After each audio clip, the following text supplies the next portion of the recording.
আসসালামু আলাইকুম রহমতুল্লাহি ওবরাকাতু। প্রিয় বন্ধুরা, আশা করি আপনারা সকলে ভালো আছেন। আলহামদুলিল্লাহ, আমিও ভালো আছি। বন্ধুরা, ঈদের নামাজ শেষ, এখন আমি যাচ্ছি কবর জিয়ারত করার উদ্দেশ্যে।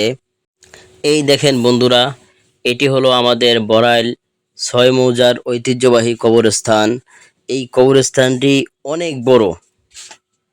বন্ধুরা, আমরা অনেকেই ঈদের নামাজ পড়ে বাড়িতে চলে যাই, অথচ আমাদের অনেকেরই মা বাবা মারা গেছে, তাদেরকে অন্ধকার কবরে দাফন করে রেখে আসা হয়েছে। দাফন করে রেখে আসার পরে আমরা কখনো তাদের কবরের পাশে যাই না, অথবা তাদের জন্য আমরা দোয়া করি না। মা বাবা মারা যাওয়ার পরে তাদের জন্য সবচেয়ে বেশি উপকারী হলো সন্তানের দোয়া, এবং সন্তানের জন্য এটা কর্তব্য যে তারা তাদের মা বাবার জন্য দোয়া করবে। বন্ধুরা দেখেন, কবরস্থানের মধ্যে ঢুকে গেছি।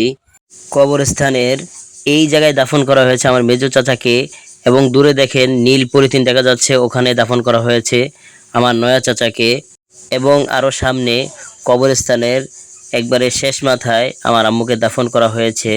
আমার আম্মু এবং আমার দুই চাচা 1 বছরের মধ্যেই মারা গেছে। আমার আম্মু মারা যাওয়ার 27 দিন পরে আমার মেজো চাচা মারা গেছে।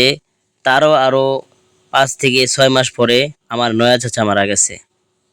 এই ঈদ নিয়ে দুইটি ঈদ আমার আম্মুকে ছাড়া কাটাচ্ছি। আল্লাহ পাক রব্বুল আলামিন আমার আম্মু এবং আমার চাচারা সহ যত মানুষ দুনিয়া থেকে চলে গেছে সকলের কবর আযাবকে মাফ করে দেন, সকলের গুনাহগুলোকে মাফ করে নেক দ্বারা পরিবর্তন করে দেন, এবং সকলের কবরটিকে জান্নাতের বাগানে পরিণত করে দেন। আমিন। ভিডিওটি ভালো লাগলে লাইক, কমেন্ট এবং শেয়ার করুন। দেখা হবে অন্য কোনো ভিডিওতে। সে পর্যন্ত আপনারা সকলে সুস্থ থাকুন, ভালো থাকুন, 5 ওয়াক্ত নামাজ আদায় করুন। আসসালামু আলাইকুম রহমতুল্লাহি ওয়া বারাকাতুহু। ঈদ মুবারক।